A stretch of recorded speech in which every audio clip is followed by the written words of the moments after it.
नारायण कृपा करो। नारायण नारायण। वसुदेव सुतं देवं कंस चाणूरमर्दनं देवकी परमानंदं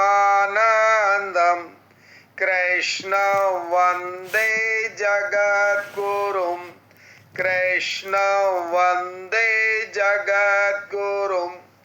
परमपिता परमात्मा संतों की अक्षय कृपा से हम सब साधक भगवान श्री कृष्ण की अमर वाणी जो अमरता प्राप्त करती है और अमृत के समान जीव के उद्धार के लिए बनी, एक बड़ी अच्छी बात है। भगवान ने ऐसी समग्र दृष्टि दी कि सब कुछ परमात्मा ही है। देखिए कितनी छोटी बात लगती है परंतु बहुत बड़ी बात है। सब कुछ परमात्मा है। संसार में जो कुछ भी दृश्यमान है वह परमात्मा का ही रूप है। कुछ भी आपको पहाड़ दिखते हैं, पेड़ दिखते हैं, जीव दिखते हैं, पशु दिखते हैं, पक्षी दिखते हैं, मनुष्य दिखते हैं, चाहे दुराचारी हो चाहे सदाचारी हो, जो भी सजीव निर्जीव जो कुछ इस अखिल कोट ब्रह्मांड में आपको दृश्यमान होता है वह सब परमात्मा ही है। प्रश्न ये उठ सकता है आपके मन में कि दुराचारी क्यों? वो उसका स्वभाव है, परंतु वो परमपिता परमात्मा सबके हृदय में है, परंतु मनुष्य को उसने कर्म के लिए स्वतंत्र कर रखा है। आप जैसा कर्म करेंगे उसके फल देने के लिए परमात्मा स्वतंत्र है। अगर आप कर्म के लिए स्वतंत्र हैं तो परमात्मा फल देने के लिए स्वतंत्र है। इसलिए भगवान किसी को परतंत्र नहीं करते। उसका एक कारण विशेष है। भगवान सबसे समान रूप से प्रेम करते हैं। ये भक्तों ने सिद्ध किया। अगर वे राधा से प्रेम करते हैं तो मीरा से भी उतना ही करते हैं, और जितना मीरा से करते हैं उतना सूरदास से करते हैं, और जितना सूरदास से करते हैं उतना हम और आप सब से करते हैं। किसी से भी कम और ज्यादा नहीं। यही भगवान का समत्व दृष्टि है, विशाल दृष्टिकोण भगवान का। परंतु जिस प्रकार वो हमसे अनन्य प्रेम करते हैं उस न्याय व्यवस्था के भगवान भी उतना ही पालन करते हैं जितना करवाना चाहते हैं।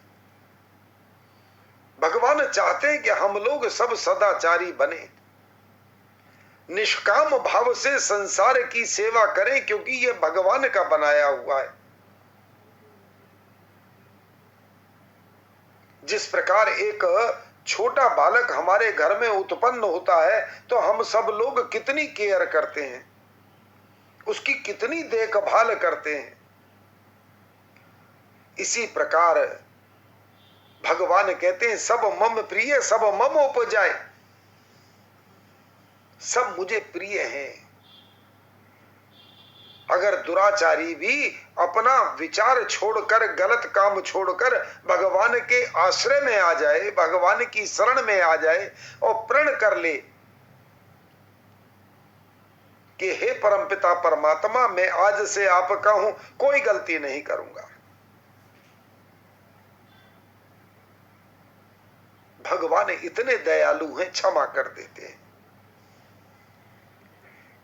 तो सब कुछ परमात्मा ही है, ये खुले नेत्रों का ध्यान है। इसमें न आंख बंद करने की जरूरत है, न कान बंद करने की जरूरत है, न नाक बंद करके प्राणायाम करने की जरूरत है। इसमें ना संयोग का असर पड़ता है, ना वियोग का असर पड़ता है। आत्मा पर कोई असर नहीं होता। कोई उत्पन्न हो गया, कोई मर गया, तो उत्पन्न शरीर हुआ और मर शरीर गया। इससे आत्मा पर कोई असर नहीं पड़ता। इंद्रियों से जिसको जिसका जितना काम है, उसका मन उसके लिए उतना ही उद्वेलित होता है।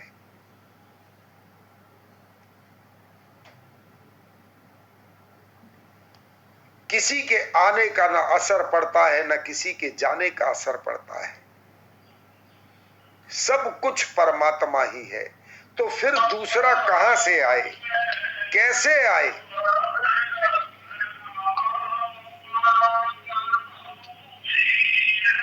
मामकौर जी, नारायण, मामकौर माइक बंद कीजिए।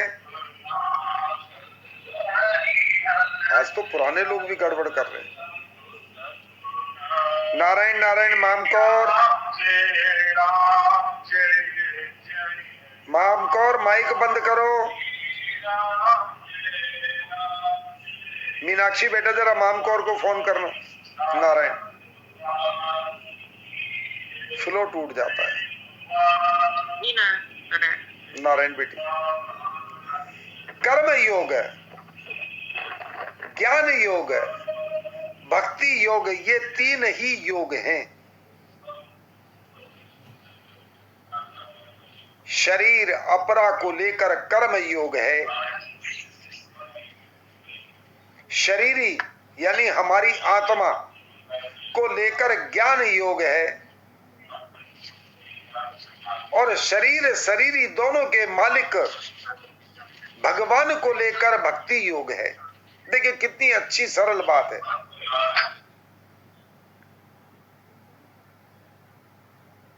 कि आप निष्काम भाव से सेवा करेंगे तो कर्म योग हो जाएगा। आप आत्मा के विषय में जब जिज्ञासु बनेंगे तो ज्ञान योग होगा, और फिर जब आप परम पिता परमात्मा से प्रेम करना शुरू करेंगे तो भक्ति होगी। इस प्रकार गीता जी हमको समग्र का ज्ञान कराती। मामकौर माइक बंद कीजिए। मामकौर, मामकौर माइक बंद कीजिए आप अपना। नारायण, ऐसे सत्संग कैसे होगा? श्लोक का संख्या हमने कल 15 थोड़ा किया था, उसी से आज शुरू करते हैं। श्लोक संख्या 15 से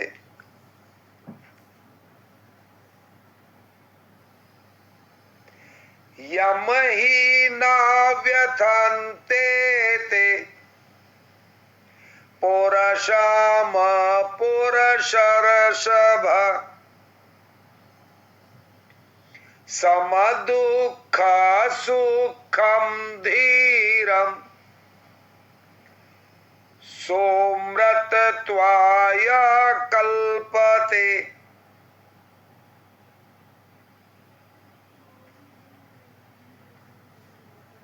श्लोक संख्या 15 मात्रा स्पर्शों की तितिक्षा की बात कही। अब ऐसी तितिक्षा से क्या होगा, इसको आगे के श्लोक में भगवान बता रहे। कारण कि हे पुरुषों में श्रेष्ठ अर्जुन, सम दुख सुख में सम रहने वाले जिस बुद्धिमान मनुष्य को ये मात्रा स्पर्श पदार्थ विचलित सुखी दुखी नहीं करते, वह अमर होने में समर्थ हो जाता है, अर्थात वह अमर हो जाता है। ये ध्यान देने की बात है। कितनी बड़ी बात है कि जो सुख दुख में समान रहता है, विचलित नहीं होता।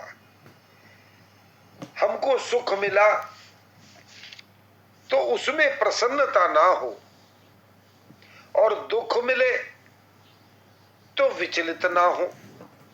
यानी अनुकूल परिस्थिति में भी हम वैसे ही रहें जैसे प्रतिकूल परिस्थिति में। भगवान कहते हैं जो इनमें विचलित नहीं होता वे अमर होने में समर्थ हो जाता है, अर्थात अमर हो जाता है। ऐसी आत्मा, क्योंकि उसका सारा ध्यान परमात्मा में होता है, इसलिए वो अमर होता है। उसका ध्यान ही परमपिता परमात्मा में होता है।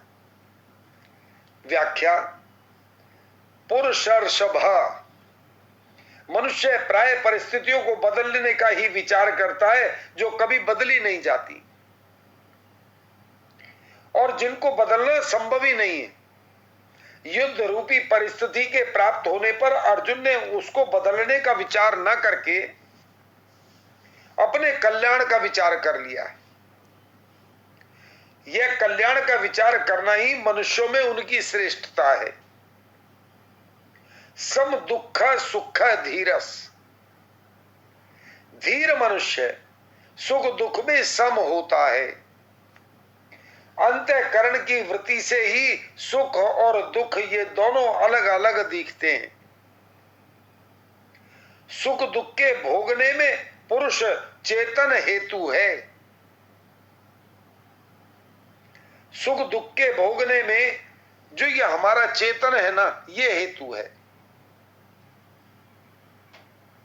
अब इसमें बड़ा एक बात आ गई कि आत्मा और चेतन,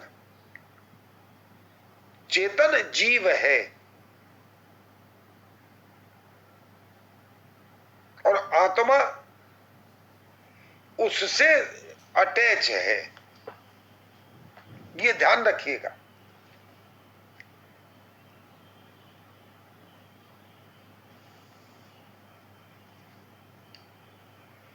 और हेतु वह बनता है प्रकृति में स्थित होने से।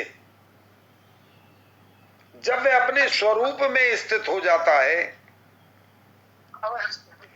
तब सुख दुख को भोगने वाला कोई नहीं रहता। अतः अपने आप में स्थित होने से वह सुख दुख में स्वाभाविक ही सम होता है। यम यही ना व्यथनते ते पुरुषमः,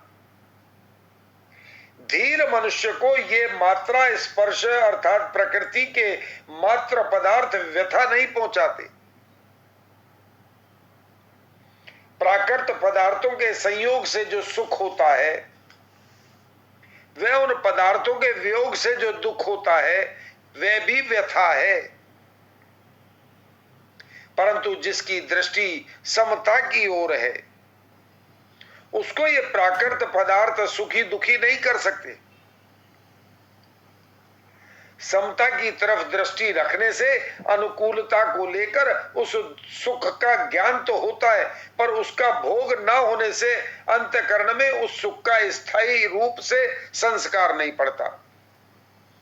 ऐसे ही प्रतिकूलता आने पर उस दुख का ज्ञान तो होता है, पर उसका भोग न होने से अंतःकरण में उस दुख का स्थायी रूप से संस्कार नहीं पड़ता।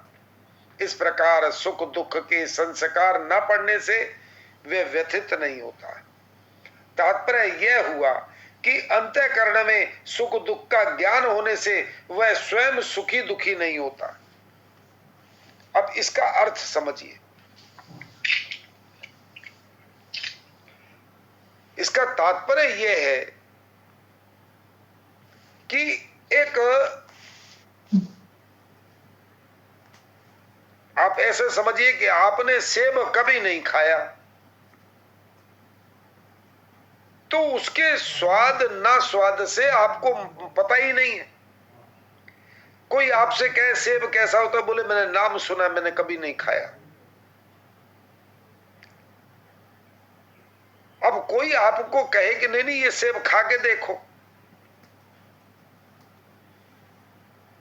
और जब वो आपके लिए देना चाहे तो दूसरा आके कहे मैं खा लूं, तो आप साधु व्रती का आदमी कहेगा तू ही खा ले। वो कहेगा नहीं नहीं आप भी देख लो, बोले मैंने कभी खाया नहीं, मुझे जरूरत भी नहीं। तो उसके मन में ये भाव नहीं आएगा कि ये चीज मेरे लिए आई और मैंने इसका उपभोग नहीं किया, तो उसको न दुख हुआ न सुख हुआ। साधु की ऐसी वृत्ति होती है, उसको दुख में दुख नहीं होता और सुख में सुख नहीं होता।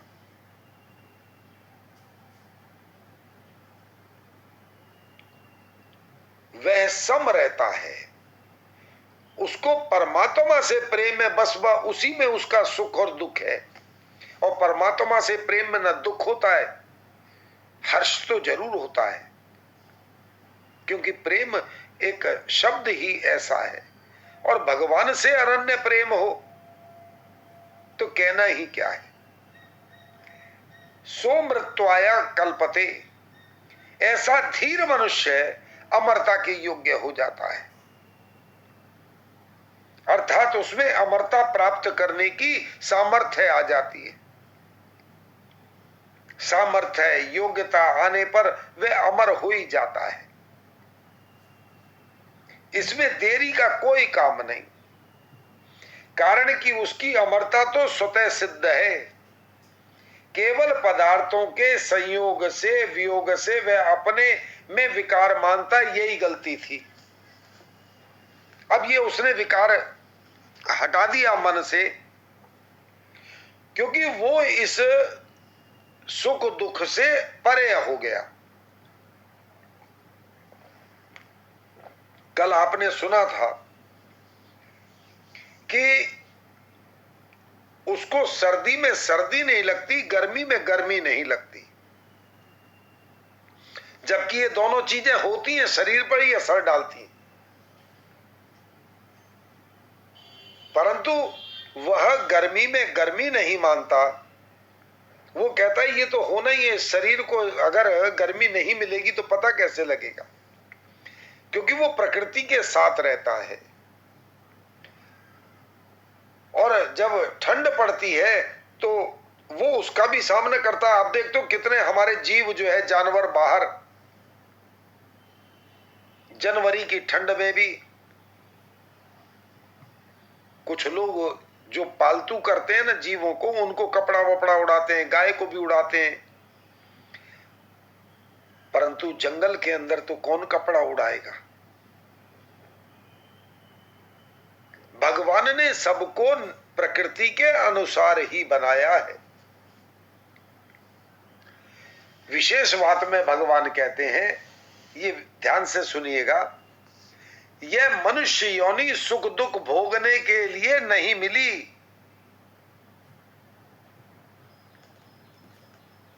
प्रत्युतः सुख दुख से ऊंचा उठकर महान आनंद परम शांति की प्राप्ति के लिए मिली है।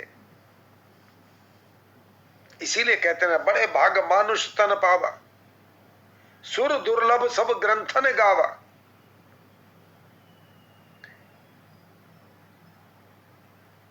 जिस आनंद सुख शांति के प्राप्त होने के बाद और कुछ प्राप्त करना बाकी नहीं रहता, इसलिए ये हमें मनुष्य जन्म मिला।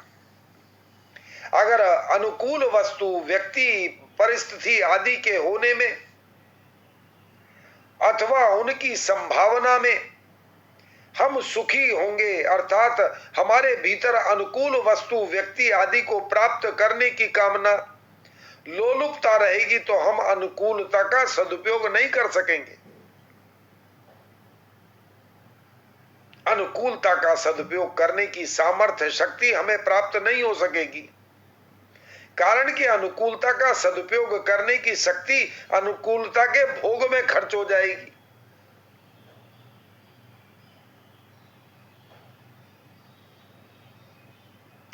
जिससे अनुकूलता का सदुपयोग नहीं होगा किंतु भोग ही होगा। इस रीति से प्रतिकूल वस्तु, व्यक्ति, परिस्थिति, घटना, क्रिया आदि के आने पर अथवा उनकी आशंका से हम दुखी होंगे तो प्रतिकूलता का सदुपयोग नहीं होगा किंतु भोग होगा। दुख सहने की सामर्थ्य हमारे में नहीं रहेगी, अतः हम प्रतिकूलता के भोग में फंसे ही रहेंगे और दुखी होते रहेंगे। अब देखिए, ये बात जरा थोड़ी सी सहज समझ नहीं आती, इसका तरीका समझिए, बिल्कुल आ जाएगी समझ। कोई व्यक्ति मेट्रो से उतरा, अब वो उस सुख में था, एसी गाड़ी थी, ठंडक में चल रहा था, गर्मी का समय था, जेठ का महीना यानी जून का महीना, गर्मी भीषण। बाहर निकलते ही उसने विचार किया कि जरा जल्दी चलता हूं, अपने घर जाऊंगा, घर जाके एसी चलाऊंगा, थोड़ा कोल्ड ड्रिंक लूंगा, आराम से बैठूंगा। और वो उस बात को सोचते सोचते जल्दी चलने लगा और अपने घर आया। जैसे ही घर में कदम रखा, लाइट चली गई, सप्लाई बिजली की बंद हो गई, इलेक्ट्रिसिटी की। अब ना एसी चल पाया और दुखी मन से उसने जो मीठा पानी, शिकंजी, कोल्ड ड्रिंक जो भी लेना है वो लिया, परंतु उसका मन व्यथित हो गया, परेशान हो गया। लाइट होती तो कितना आराम मिलता मुझे। अब दूसरा व्यक्ति ऐसे ही उतरा और उसने कोई चिंता नहीं की कि गर्मी है, क्योंकि तेज चलने से सांस फूल सकती है। ना उसने घर में यह कामना की कि मैं घर में जाकर के ये लूंगा, जो मिल जाएगा सब ठीक है, नारायण। बड़े आराम से घर आया, घर आके लाइट नहीं थी।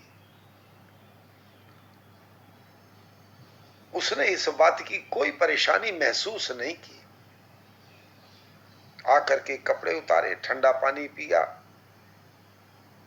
और आराम से बैठ गया, क्योंकि ये उसके बिजली की कटिंग उसके हाथ में नहीं है। हाँ, उसके हाथ में एक बात जरूर है,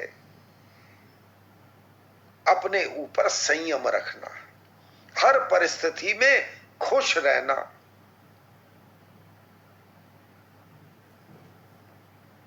इसलिए मनुष्य को हर समय, हर परिस्थिति के लिए तैयार रहना चाहिए। सुख की कामना करने से सुख नहीं मिल सकता।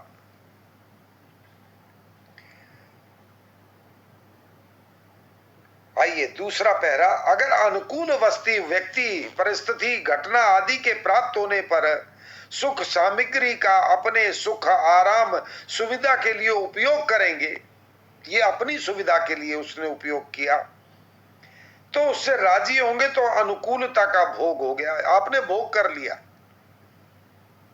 परंतु निर्वाह बुद्धि से उपयोग करते हुए उस सुख सामग्री को अभावग्रस्त की सेवा में लगा दिया, तो यह अनुकूलता का सदुपयोग किया। भगवान ने आपको पैसा दिया, आपने उसमें से कुछ पैसा अपने उपयोग में किया, कुछ बचाया, अब उससे भी कुछ बचा तो गरीबों की सेवा में लगा दिया,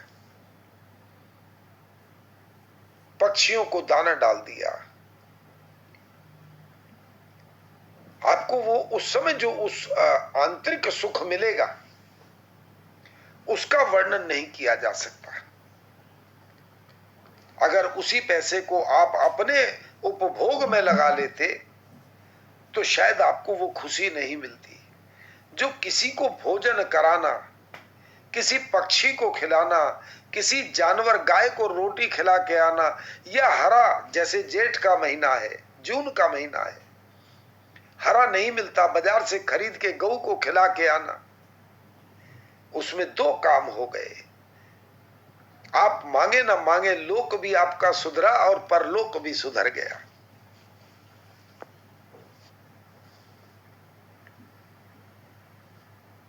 अतः सुख सामग्री को दुखियों को ही समझें, उसमें दुखियों का ही हक है। मान लो हम लखपति हैं तो हमें लखपति होने का सुख है, अभिमान होता है, परंतु यह सब तब होता है जब हमारे सामने कोई लखपति ना हो और हमारे सामने हमारे देखने सुनने में जो आते हैं वह सब करोड़पति हैं। तो क्या हमें लखपति होने का सुख मिलेगा? बिल्कुल नहीं मिलेगा। सामने करोड़पति बैठा है तो वो लाख कम हो गए, 99 लाख का भी चक्कर है। ये बड़े तब जाके करोड़पति हो ना, 100 लाख का 1 करोड़ होता है, तो उसमें नई कामना जागृत होगी कि मैं कैसे कमाऊं, तभी तो बराबर आऊंगा और बराबर आके मुझे इससे आगे जाना है। तो इसी ओहापो में जीवन निकल जाएगा। परंतु उस लाख में से आपने 10,000 रुपया गरीबों के लिए अच्छे कार्यों में लगा दिया तो उस करोड़ से ज्यादा आपको सुख उस 10,000 में मिल जाएगा।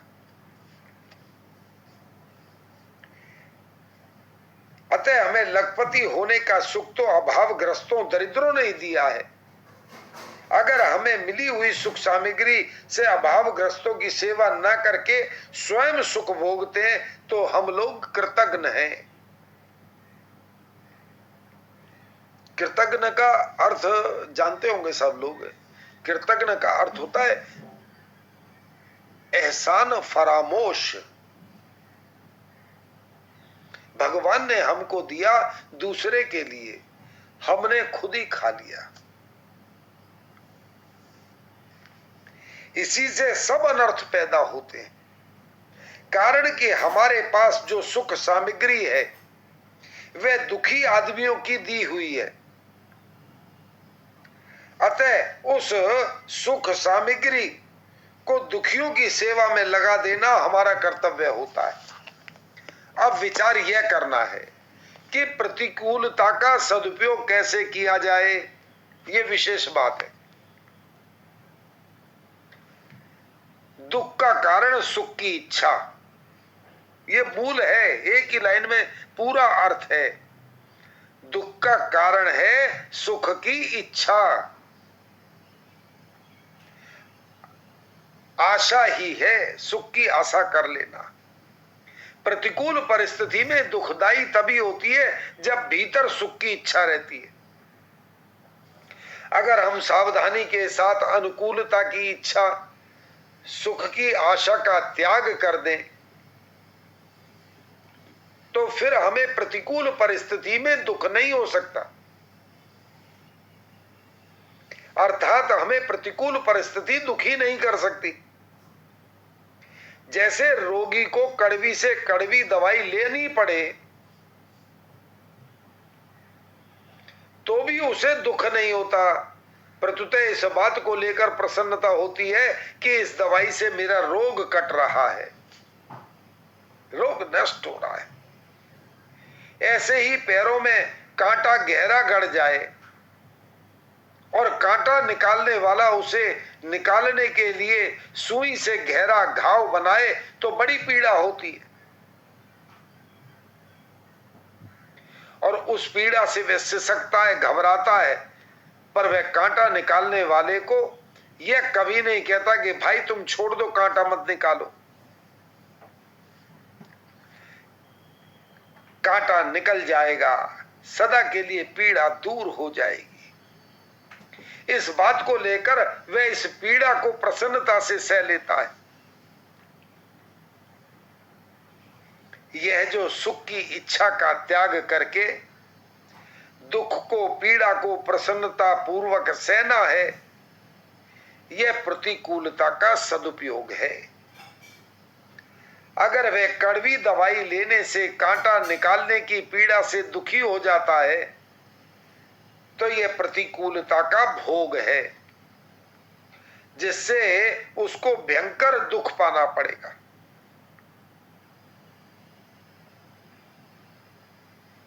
यदि हम सुख दुख का उपभोग करते रहेंगे तो भविष्य में हमें भोग योनियों में अर्थात स्वर्ग नरक आदि में ही जाना पड़ेगा। कारण कि सुख दुख भोगने के स्थान ये स्वर्ग नरक आदि ही हैं जो हम अभी पढ़े। ये भोग भोगने के लिए योनि है, मनुष्य योनि।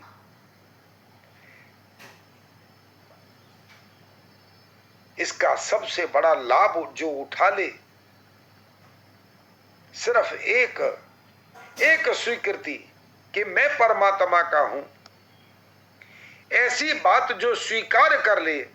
जैसे एक बेटी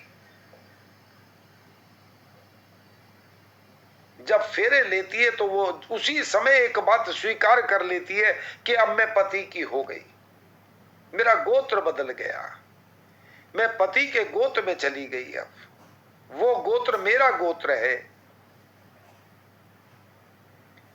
इसी प्रकार अगर कोई ये तय कर ले कि मैं सिर्फ भगवान का हूं, भगवान ही मेरे हैं, तो जो भगवान का गोत्र है वो हमारा गोत्र हो गया। अब सुख क्या दुख क्या जैसे वो रखे, हम तो उसके साथ हैं। जैसे वह बेटी अपने पति के साथ सुख दुख पूरा जीवन काटती है, पति सुखी है तो वो सुखी है, पति दुखी है तो वो उसके साथ दुखी है, उसको सांत्वना देती है।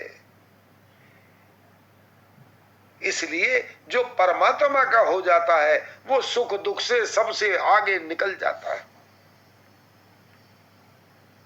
फिर नरक स्वर्ग का कोई ताल्लुक नहीं रहता। यदि हम सुख दुख का भोग करते हैं तो सुख दुख में सम नहीं रहते। हमने दुख में दुखी हो गए और सुख में खुशी हो गए तो फिर वो हम सम कहां रहे। सुख दुख से ऊंचे नहीं उठते तो हम मुक्ति के पात्र कैसे होंगे, नहीं हो सकते। अगर हमने कामनाओं का पिटारा भगवान के आगे खोलना लगा कि मेरा ये काम कर दो, मेरा ये काम कर दो, मेरा ये काम कर दो, बस ये सुख मिल जाए मुझे, तो भगवान उसको देकर के छुट्टी। परंतु जो आपने अभी ग्रहण कर लिया, ले लिया, फिर आप कहें कि नहीं अब मुझे जो है आप अपनी शरण में भी ले लो, मैं आप परम पद भी मुझे मिलना चाहिए। भगवान कहेंगे जो तुमने पूजा पाठ किया था उसका फल तो मैं दे चुका, और जब तुम फल ले चुके तो अब आगे की डिमांड क्यों। आओ फिर दोबारा मनुष्य योनि में आ जाओ, अगले जन्म में फिर मेहनत कर लेना। मेरे पास तो वही आ सकता है जो कुछ नहीं चाहता। एक संत ने कहा, चाह गई चिंता मिटी, मनवा बेपरवाह, जाको कछु ना चाहिए वो शाहन को शाह। जिसको कुछ नहीं चाहिए, बस एक परमात्मा, और वो भी परमात्मा किसी हाल में रखे वो उसी में खुश है।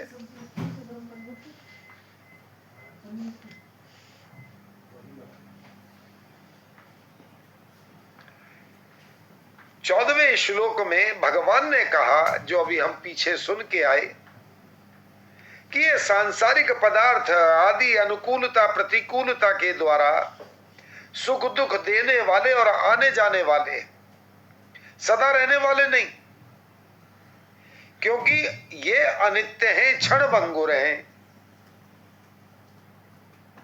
इनके प्राप्त होने पर उसी क्षण इनका नष्ट होना शुरू हो जाता है।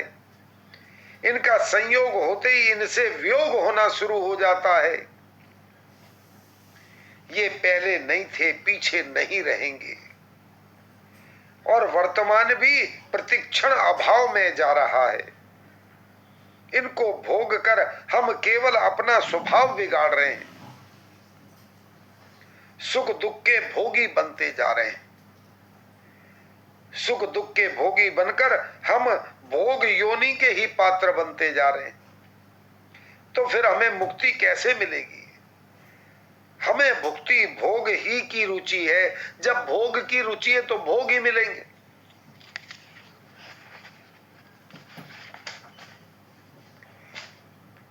भगवान हमें मुक्ति कैसे देंगे? इस प्रकार यदि हम सुख दुख का उपभोग ना करके उनका सदुपयोग करें तो हम सुख दुख से ऊंचे उठ जाएंगे और महान आनंद का अनुभव कर लेंगे।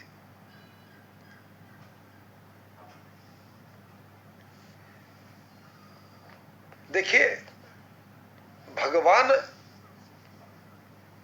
हमारे प्रेम के भूखे हैं। जो संसार को रचने वाला, वो क्या मांगेगा हमसे? उसको क्या चाहिए? सत्य यह है कि हमें ही चाहिए। और इतना बढ़िया खुला रास्ता दिया भगवान ने, जिसमें एक फूटी कौड़ी किसी की खर्च नहीं होगी, और 24 घंटे का भगवान का भजन होगा।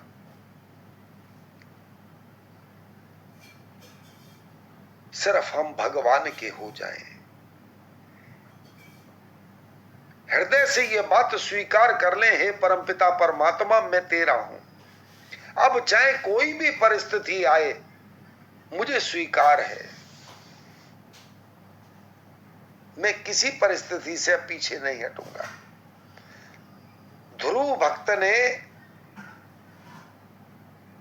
छोटे से बालक के रूप में जब भगवान की प्रार्थना करी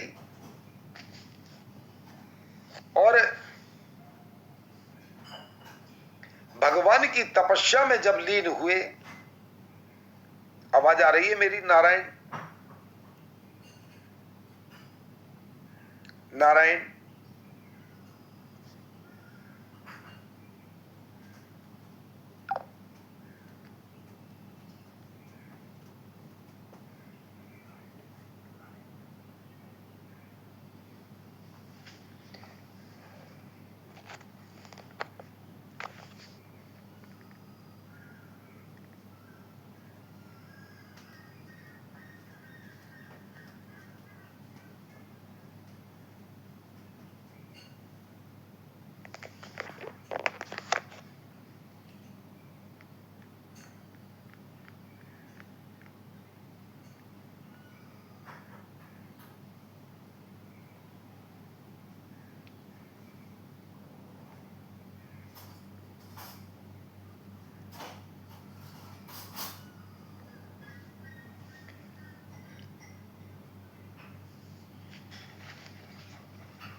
इस प्रकार यदि हम सुख दुख का उपभोग न करके उनका सदुपयोग करेंगे तो हम सुख दुख से ऊंचे उठ जाएंगे और महान आनंद का अनुभव करेंगे। परिशिष्ट भाव स्वरूप सत्ता रूप है। सत्ता में कोई व्यथा नहीं है। शरीर में अपनी स्थिति मानने से व्यथा होती है। अतः शरीर में अपनी स्थिति मानते हुए कोई भी मनुष्य व्यथा रहित नहीं हो सकता। व्यथा रहित होने का तात्पर्य है प्रिय को प्राप्त होकर हर्षित ना होना, और अप्रिय को प्राप्त होकर उद्विग्न न होना। व्यथा रहित होने से मनुष्य की बुद्धि स्थिर हो जाती है। स्थिर बुद्धिर सम्मूढ़, 5वें अध्याय का 20वां श्लोक। इसका अर्थ क्या हुआ? व्यथा रहित होने का एक ही कारण है, एक ही रास्ता है, और वह रास्ता है परमात्मा का हो जाना। इस बात का साधक को बोध हो जाए कि मैं शरीर नहीं हूं,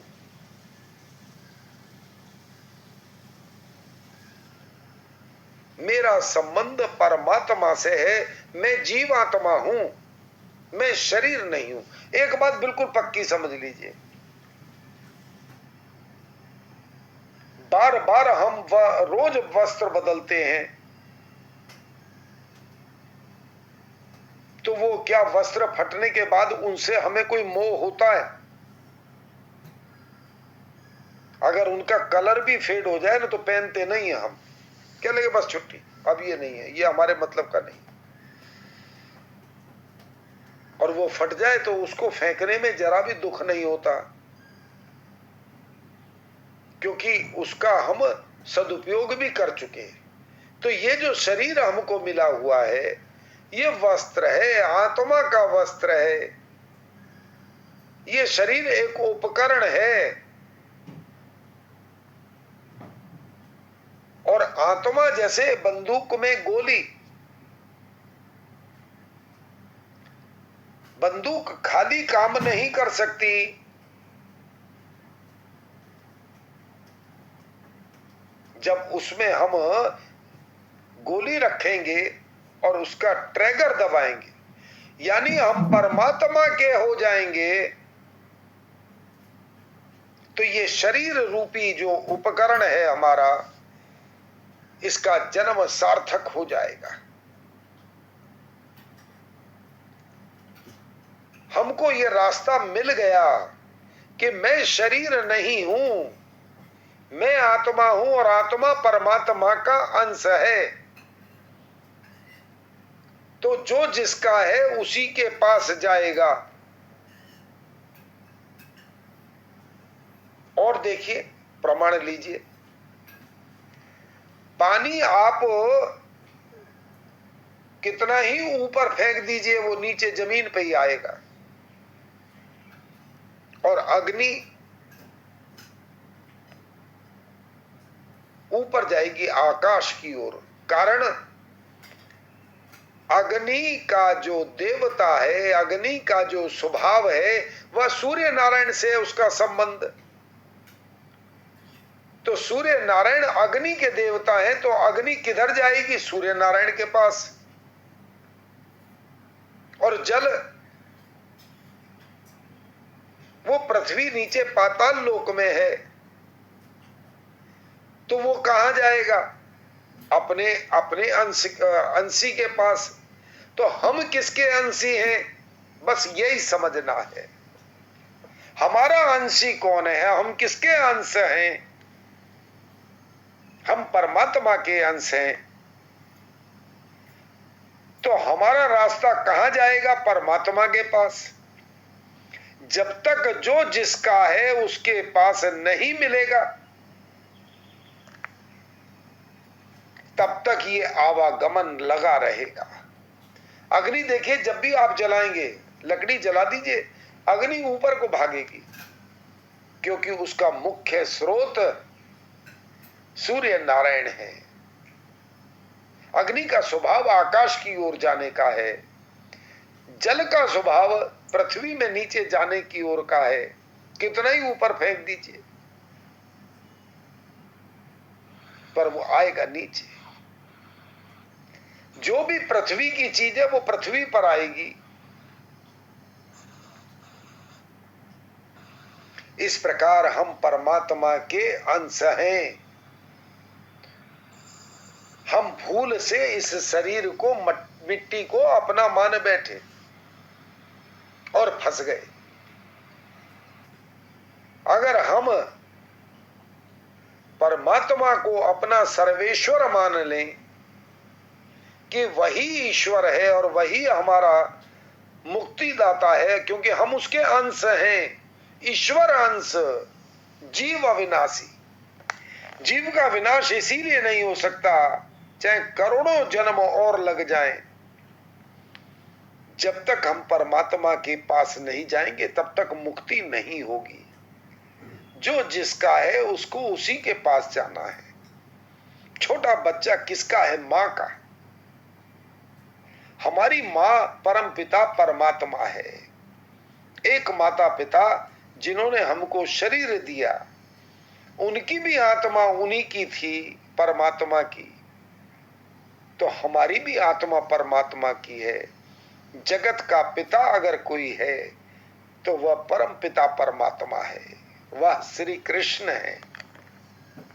सुखदाई दुखदाई परिस्थिति से सुखी दुखी होना व्यथित होना है। सुखी दुखी होना सुख दुख का भोग है। भोगी व्यक्ति कभी सुखी नहीं रह सकता। साधक को सुख दुख का भोग नहीं करना चाहिए, प्रत्युतः सुख दुख का सदुपयोग करना चाहिए। सुखदाई दुखदाई परिस्थिति का प्राप्त होना प्रारब्ध है, और उस परिस्थिति को साधन सामग्री मानकर उसका सदुपयोग करना वास्तविक पुरुषार्थ है।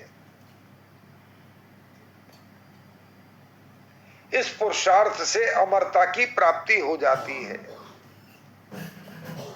सुख दुख का सदुपयोग है दूसरों को सुख पहुंचाना, उनकी सेवा करना, और दुख का सदुपयोग है सुख की इच्छा का त्याग करना। दुख आ गया तो उसका सदुपयोग ये है कि हमें सुख चाहिए ही नहीं, और अगर सुख आ गया है तो हम दूसरों की सेवा करें।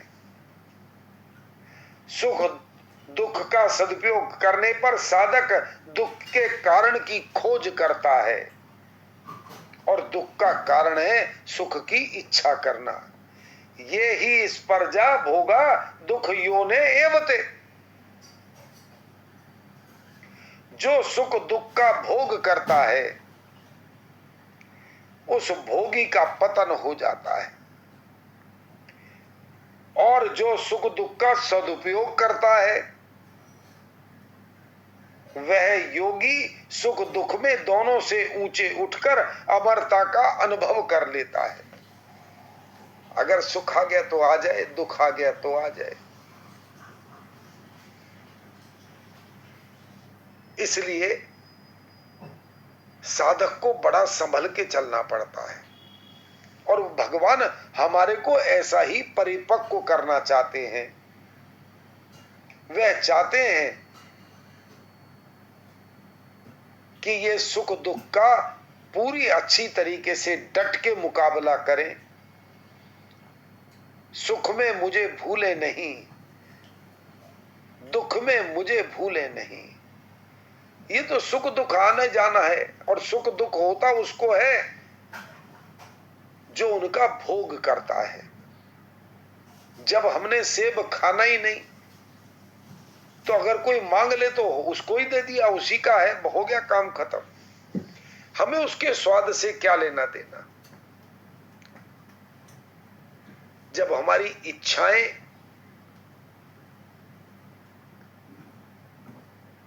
किसी और लालायित होती हैं तो समझ लो हम और सुख दुख दोनों का भोग कर रहे हैं। जैसे हमने चाहा कि ये वस्तु मुझे मिल जाए,